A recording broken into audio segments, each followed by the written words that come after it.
안녕하세요. 그래프 베이스 슬라임 위드 포즈 그래프 발표를 맡게 된 최승원입니다.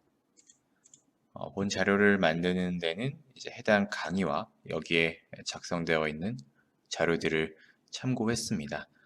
혹시 이제 이후에 어떤 코드를 분석하시거나 이론적으로 백엔드 이론적으로 조금 더 공부를 하실 분들께서는 2, 3, 4번 자료를 참고하시면 도움이 될 것 같습니다.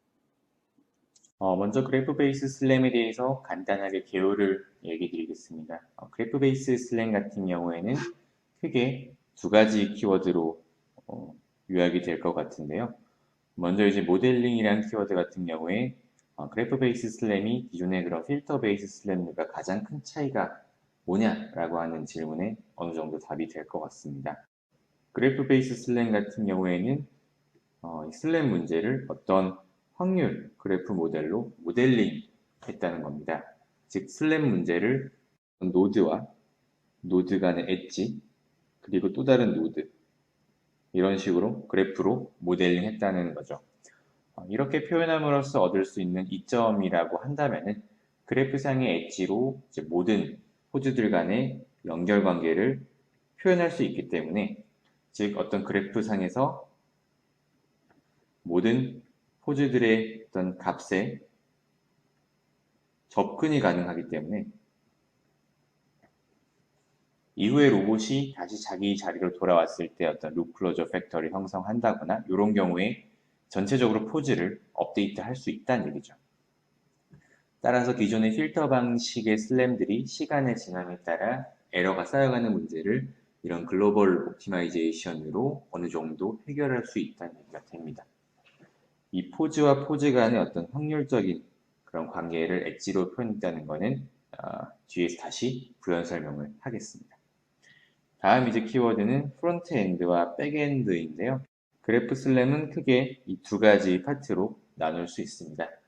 프론트 엔드에서는 각 타임 스텝마다 포즈를 추정하고 포즈와 포즈 간의 관계를 어떤 엣지로 표현을 함으로써 그래프를 구성을 하고요. 백엔드에서는 이 리스트 스퀘어 방식을 써서 전체 그래프를 최적화함으로써 전체 어떤 트래젝토리상에 존재하는 포즈들을 업데이트를 하게 됩니다. 본 강의에서는 이 백엔드 부분을 중점적으로 설명을 하고 있기 때문에 이 자료에서도 해당 부분을 좀 더 집중해서 설명드리도록 하겠습니다. 앞서 몇 가지 키워드들을 설명을 드렸는데요. 이제 많은 용어들을 단순히 정의로만 설명하기에는 전달이 좀 잘 안 될 것 같아서 간단히 이제 원디 예제를 조금 준비를 했습니다. 이 예제는 세바스찬 스트롱 교수님의 Probabilistic Robotics 북에 있는 예제고요.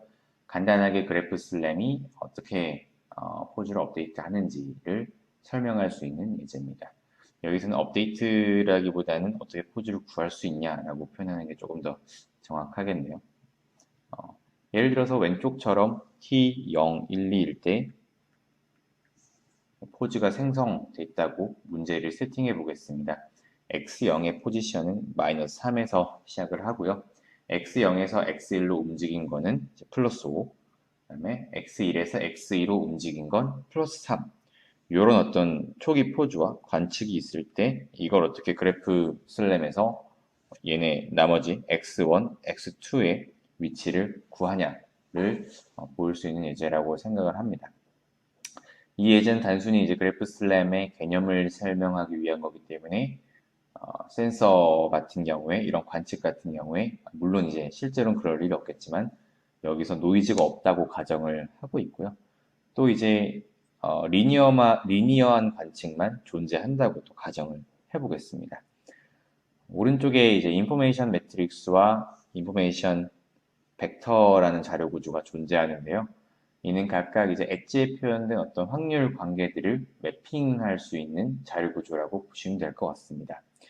실제 이제 그래프 베이스 슬램에서 이 어떤 인포메이션 매트릭스와 벡터를 통해서 이제 포즈를 구하거나 또는 이제 포즈의 변화값을 구해서 포즈를 업데이트하게 됩니다.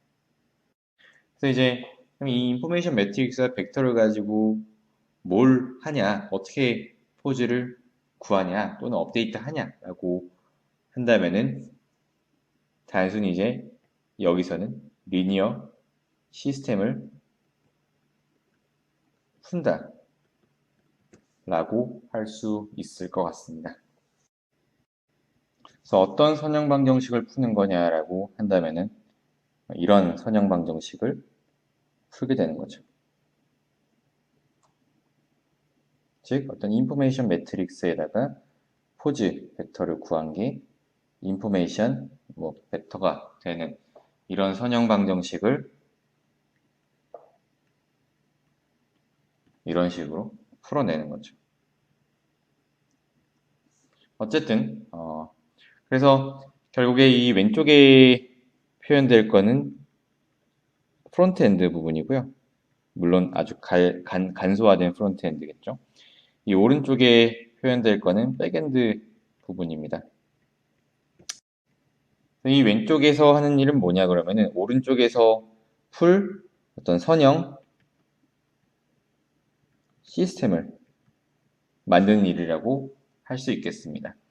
예를 들어 이제 첫 번째 x0의 어떤 초기 위치가 마이너스 3이기 때문에 이 이퀘이션을 여기다가 매핑을 하게 되면은 뭐 이런 식으로 1, 마이너스 3이 들어가게 되는 거죠.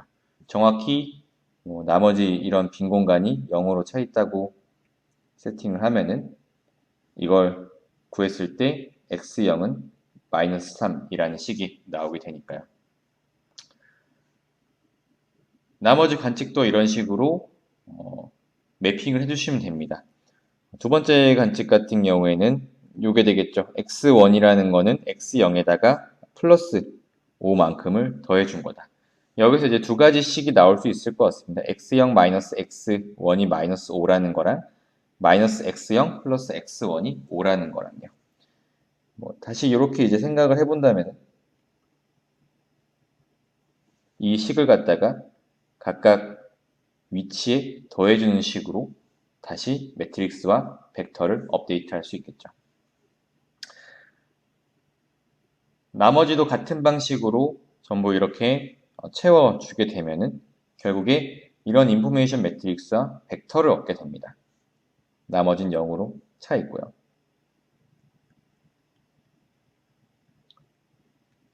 그리고 나서 계산을 하게 되면 이런 포즈들을 얻을 수가 있는 거죠. 다시 이제 정리를 하자면은 이런 관측들로부터 그래프를 형성하는데 사실은 그래프를 형성한다는 것은 인포메이션 매트릭스와 벡터를 형성한다는 거죠. 네, 여기까지가 아주 간단한 1D 예제였고요. 다시 조금 정리를 하자면은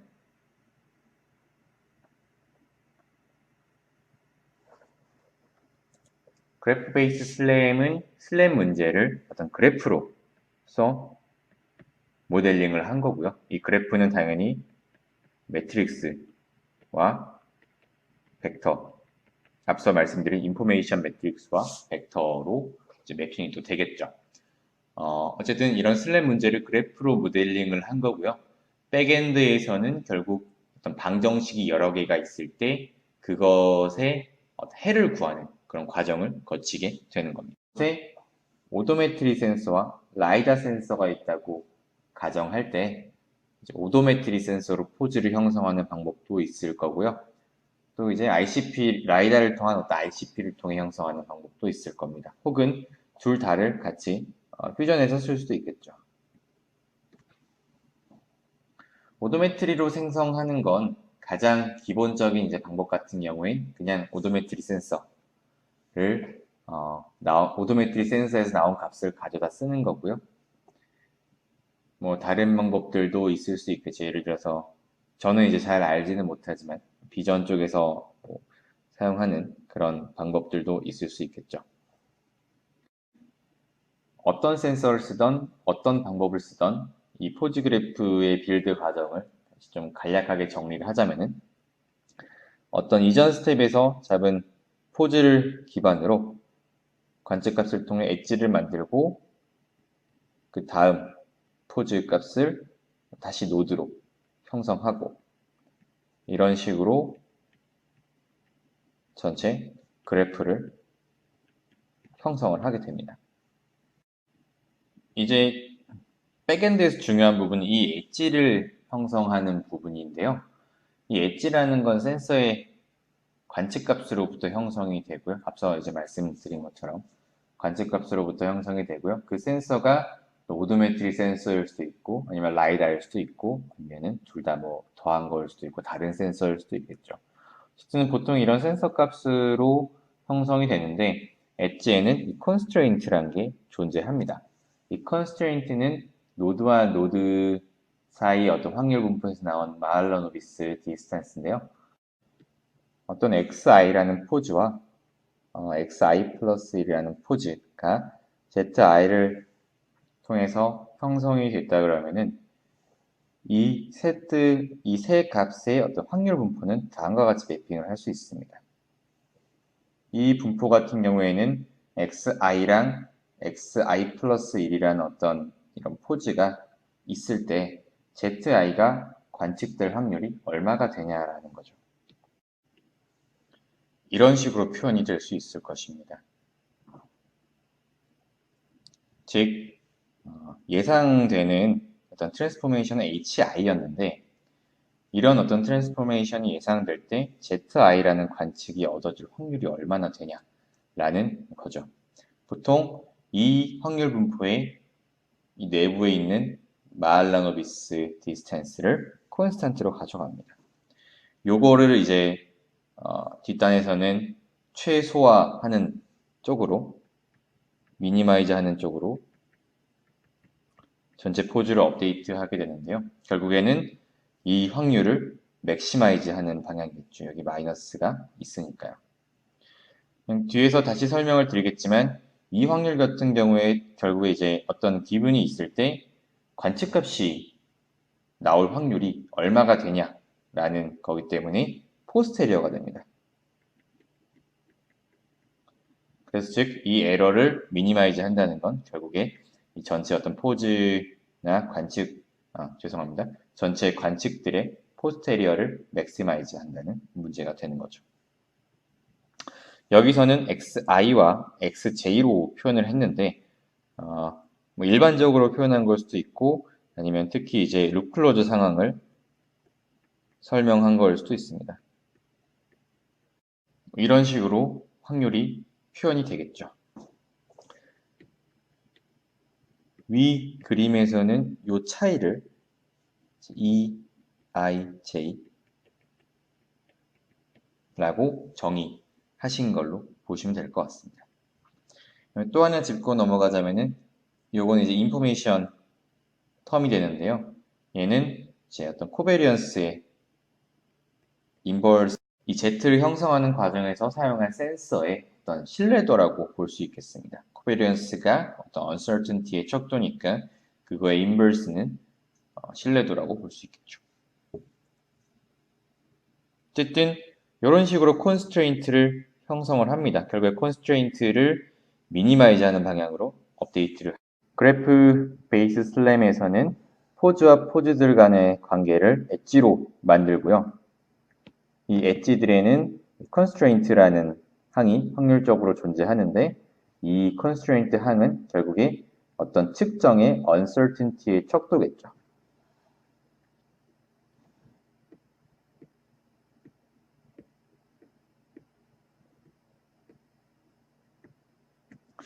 따라서 옵티마이제이션을 어떤 그래프 옵티마이제이션을 한다는 것은 이 uncertainty를 가장 미니마이즈 할 수 있는 포즈들의 셋을 구하는 거고요. 즉, 이 constraint들의 합을 가장 작게 할 수 있는 그런 포즈의 집합을 구해내는 거죠. 아까 이제 맨 처음 보셨던 원디 예제와 같이요. 앞서 이제 원디 예제에서는 저희가 간단하게 이제 리니어 시스템을 풀므로써 이런 포즈들을 구할 수 있었는데요. 실제 이제 슬램 문제에서는 관측이 당연히 스테이트보다 많기 때문에 오버 디터민드 시스템이 됩니다. 그래서 단순히 이제 리니어 이퀘이션으로 풀기는 조금 그렇고요. 그래서 단순히 리니어 이퀘이션을 풀기는 어렵고요. 또 무엇보다 아까 이제 간단히 이제 표현을 제가 했지만 X와 Y 헤딩으로 포즈를 정의하게 된다면은 이 포즈와 어떤 포즈 간의 트랜스포메이션이 논 리니어가 됩니다. 따라서 이제 리니어 시스템이 아니기 때문에 X 스타를 바로 구할 수가 없습니다. 따라서 이제 다들 강의를 보셔서 아시겠지만 델타 X를 우리가 매 스텝마다 구해서 최적화하는 방법밖에 없습니다. 즉, 논 리니어 리스트 스퀘어를 풀 수는 없으니까요. 바로 이거를 리니얼라이즈 해서 푸는 그런 가우스 뉴턴 방식으로 델타 X를 구해서 결국에 전체 X0은 X0 플러스 델타 X0으로 N은 XN 플러스 델타 XN으로 이런 식으로 최적해 근접을 해 나가겠다는 얘기죠.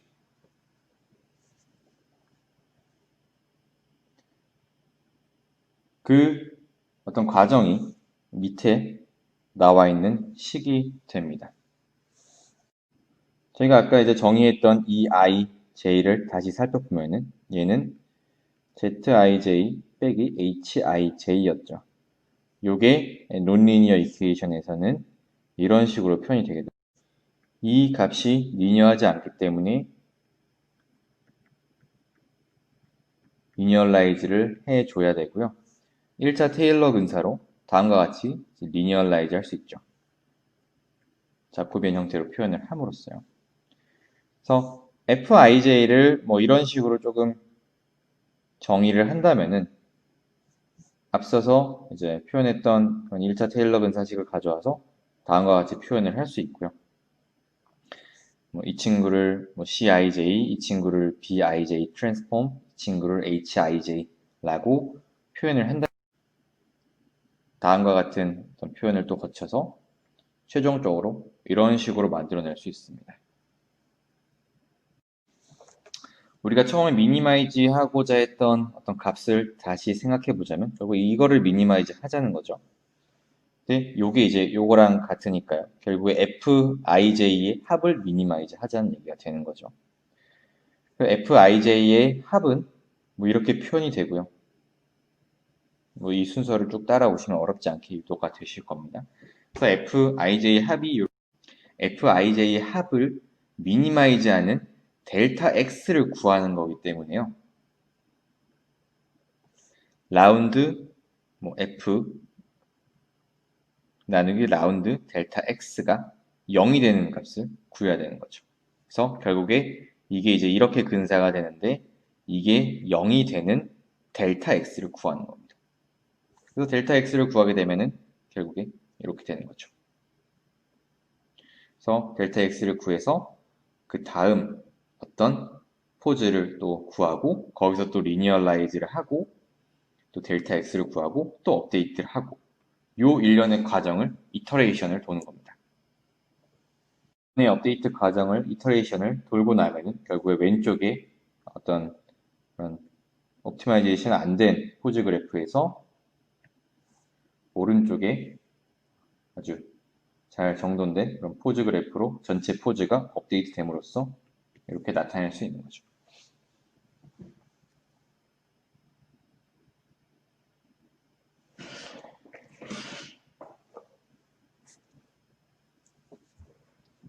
논 리니어 컨스트레인트에 대해서 조금 더 디테일하게 조금 얘기를 해보자면은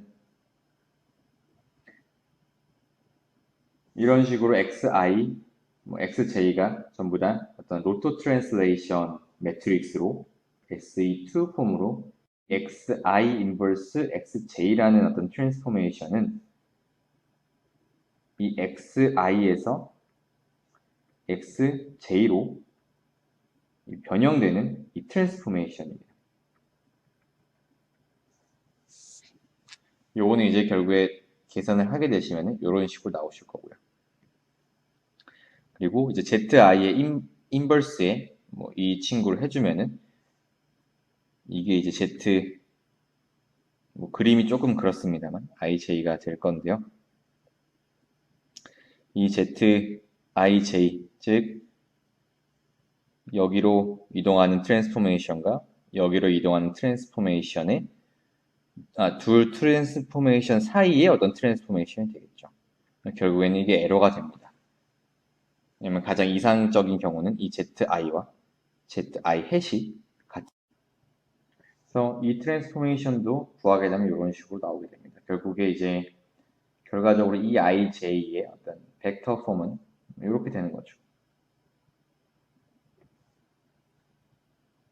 요거는 이제 제가 요거를 구해놓은 이유는 실제 참고자료 4번에 요 관련해서 실제 코드가 있는데요. 그 코드를 보실 때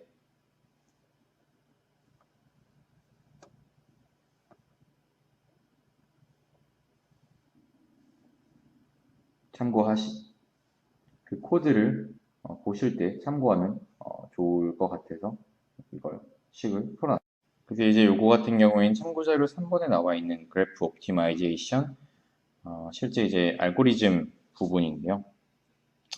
앞서 설명드린 그 수식을 쭉 따라가게 되면 결국 이 두 개를 구해야 됩니다. aij와 bij요.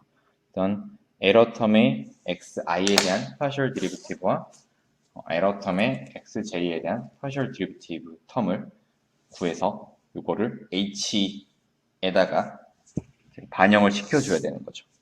어쨌든 h와 뭐 b를 이런 식으로 쭉 구하시고 나서 결국에는 요 식을 푸는 거죠. 요건 앞에 이제 최종적인 유도 말미에 나와 있는 그 x, 델타 x를 구하는 식입니다. 참고자료 4번의 코드를 참고하실 때 도움이 되셨으면 해서 요것도 제가 수식을 같이 적어 놓겠습니다.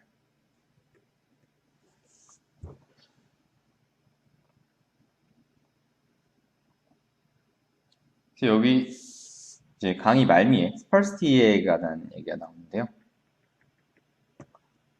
뭐 간단하게 얘기하면은 결국에 이 ij 텀은 xi와 xj에 대한 함수이기 때문에 이 자코비안을 구했을 때 xi에 해당하는 부분과 xj에 해당하는 부분만 실제 값이 형성이 되고 나머지는 다 제로가 된다는 얘기입니다. b도 이제 뭐 그렇게 되겠고요. 자코비안 자체가 스팔스하니까요. 나머지도 이제 스파르시티가 적용이 되기 때문에 결국에 어떤 h 벡터도 하나에 대해서는 스팔스하게 되고요. 하나라는 건 여기 이 ij를 의미하는 거죠. 어떤 하나 h의 constraint. 하나에 대해서는 스팔스하고 아까 1D 예제에서처럼 어떤 행렬을 다 더해주기 때문에 결국에는 이런 행렬이 나오게 되겠습니다. 이것도 결과적으로 스팔스 하게 되죠. 그래서 이제 백엔드의 많은 논문들을 보면은 이 매트릭스, 스팔스 매트릭스를 얼마나 이제 스테이블하고 빠르게 풀 거냐에 대한 논문들이 꽤 많이 있습니다. 네, 그리고 이제 어떤 강의 말미에 나왔던 내용인데요. 첫 번째 노드를 픽스 시키려면 어떻게 해야 되냐라는 내용입니다. 우리가 어떤 전혀 모르는 상황에서 슬램을 시작을 하거나 아니면은 뭐 이미 형성되어 있는 맵에서 로컬리제이션을 할 때 첫 어떤 위치를 고정을 시켜줘야 될 필요가 있죠. 델타 x를 통해서 구한다고 하더라도요. 이게 무슨 말이냐면은 뭐 예를 들어서 이런 그래프에서 이런 h 델타 x는 b라는 그런 선형 방정식이 하나 형성이 됐을 때 그냥 구하게 되면은 델타 x1이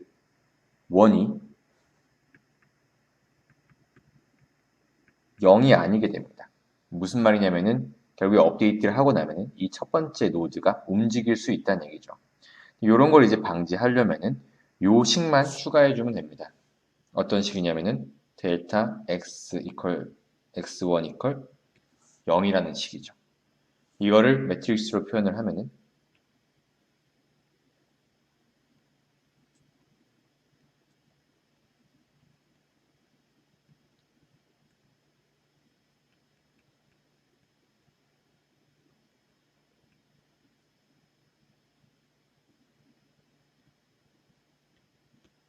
이렇게 될 겁니다. 즉 여기다가 플러스 2를 더해주라는 얘기죠. 이 코드와 이 식이 동치인 것을 확인할 수 있죠. 그렇게 되게 되면은 뭐 어떻게 되냐를 간단한 예제를 통해서 보여드리고자 합니다.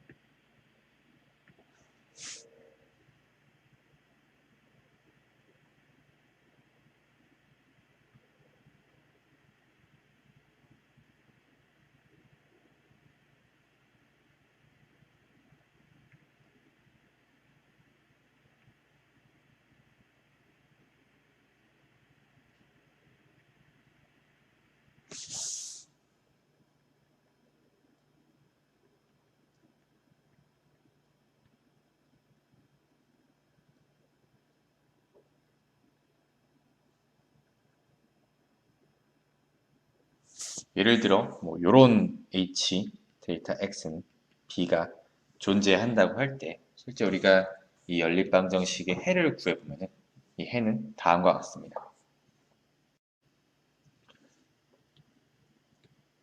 그리고 이제 수업과 어떤 이 논문에서 제시된 바와 같이 여기다 플러스 2를 해주고 난 다음에 결과를 구하면 다음과 같습니다.